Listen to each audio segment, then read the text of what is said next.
हाय homeopaths, आज हम समझेंगे ऑरम को, जिसका कॉमन नेम है गोल्ड द एलिमेंट।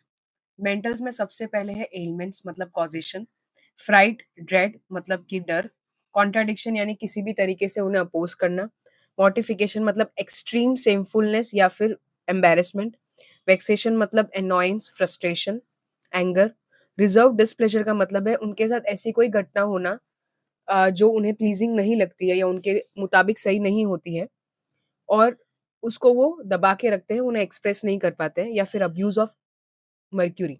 अब आफ्टर अब्यूज ऑफ मर्क्यूरी का मतलब ऐसा है कि जब पुराने जमाने में किसी को सिफिलिस होता था तो उसे रिपीटेड मर्क्यूरी से क्यूरेटाज किया जाता था उस ओवरग्रोथ को मिटाने के लिए या उसे हील करने के लिए, जबकि वो हील हो नहीं पाता था।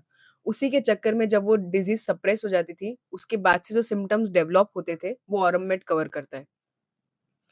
Constant dwelling on suicide, patient हमेशा सुसाइड के बारे में ही सोचता रहता है।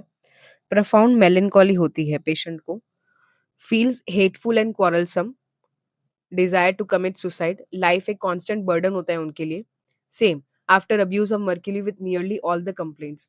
प्रोफाउंड मेलनकोली को हम डिप्रेशन से कंपेयर नहीं कर सकते और ना ही सैडनेस से कंपेयर कर सकते हैं, बिकॉज प्रोफाउंड मेलनकोली एक ऐसा स्टेट होता है जो डीप परसिस्टेंट सैडनेस है, जिसमें पेशेंट बहुत ज़्यादा अनहैप्पी रहता है, जिसमें वो उसकी जो सेंसेस होता है उसे घुमा देता है, मतलब लॉस ऑफ सेंस हो जाते हैं, कोई भी चीज़ में इंटरेस्ट नहीं होता है उन्हें, तो इसको प्रोफाउंड मेलनकॉली बोलते हैं। दूसरा पेशेंट बहुत अनईज़ी होता है, हरीड होता है, उसको ग्रेट डिज़ायर होता है मेंटल और फिज़िकल एक्टिविटी के लिए, और वो इतनी ज़्यादा जल्दी चीज़ें करने जाता है जिसमें चीज़ें बिगड़ जाती है।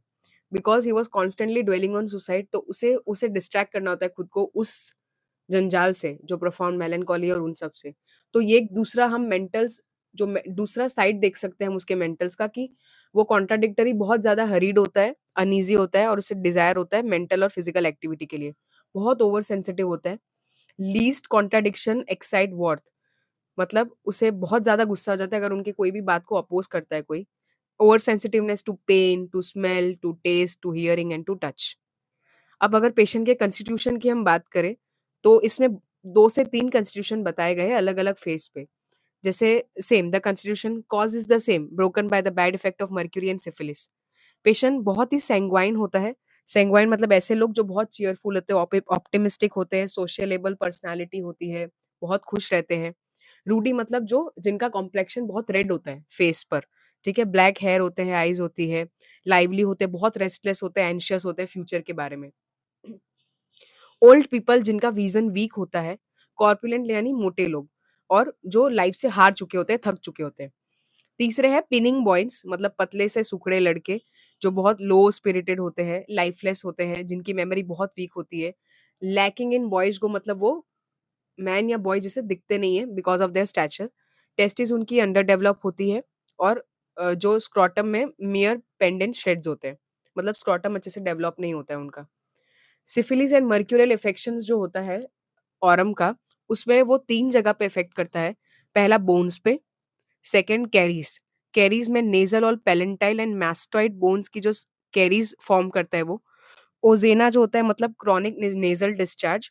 Otorrhoea same, discharge from the year, जिसमें जो डिस्चार्ज है वो बहुत फीटेड डिस्चार्ज होते हैं, जिनका पेन वर्स होता है नाइट पे। ड्राइव टू डिस्पेयर मतलब वो कुछ कर डाले उस पेन का, उन्हें ऐसा हो जाता है कि ये कैसे भी बंद हो। तीसरा मर्क्यूरियल इन्फेक्शन और सिफिलिस इन्फेक्शन है फॉलिंग ऑफ द हेयर।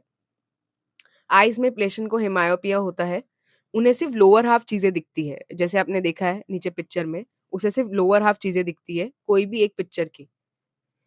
अब हम कार्डियोवास्कुलर सिस्टम की बात करें, तो अगेन हमने देखा है पेशेंट बहुत हरीड, वरीड, एंग्ज़ियस नेचर का होता है, तो उसे ऐसी फीलिंग होती है, sensation as if heart stood still, as though it ceased to beat and then suddenly give a one heart thumb.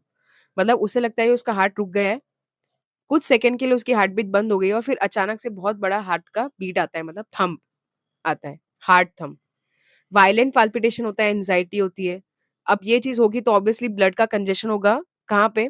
Head में और चेस्ट में, और ये चीज़ें उसे कब ज़्यादा फ़ील होती है? एक्सर्शन के बाद, ठीक है? उसकी पल्स बहुत स्मॉल होती है, फीबल होती है, रैपिड होती है। Irregular visible beating of carotid and temporal arteries होती है। तीसरा fatty degeneration of the heart देखा जाता है सीवीएस में ऑरम के। फीमेल रिप्रोडक्टिव सिस्टम की बात करें तो ये बहुत अच्छी रेमेडी है प्रोलैप्स एंड इंड्यूरेटेड यूट्रस के लिए। जो उसको क्यों होता है, ओवर रीचिंग और स्ट्रेनिंग या फिर हाइपरट्रॉफी से। तो ये इसके कॉजेस है प्रोलैप्सिस के और इंड्यूरेटेड यूट्रस के। ओवर रीचिंग यानी कि कुछ भी बहुत ज्यादा करना किसी भी चीज को लेके, स्ट्रेनिंग या फिर हाइपरट्रॉफी से। मेंस्ट्रुअल और यूटेराइन अफेक्शंस में सेम बहुत ग्रेट मेलनकॉली होती है, और ये जो ग्रेट मेलनकॉली है वो उसको मेंसेस के टाइम पे एग्रावेट होती है। ओके। मोडालिटीज की बात करें तो पेशेंट को एग्रावेशन होता है कोल्ड एयर में, या फिर कभी भी वो कोल्ड हो रहा है, lying down, mental exertion. Many complaints come only in the winter because cold season तभी है। तो it's a very good winter remedy. जब कोई भी पेशेंट हमारे पास आता है विंटर में ये सब सिम्टम्स लेके, जिसमें उसको बहुत सैडनेस या ग्लूमीनेस लगती है, उसकी कंप्लेन मेंसेस के दरमियान बहुत बढ़ जाती है, जो हमने उसके मेंटल्स देखे उसके बारे में। Amelioration warm air, exact opposite, when growing warm, morning में and during summer. Thank you.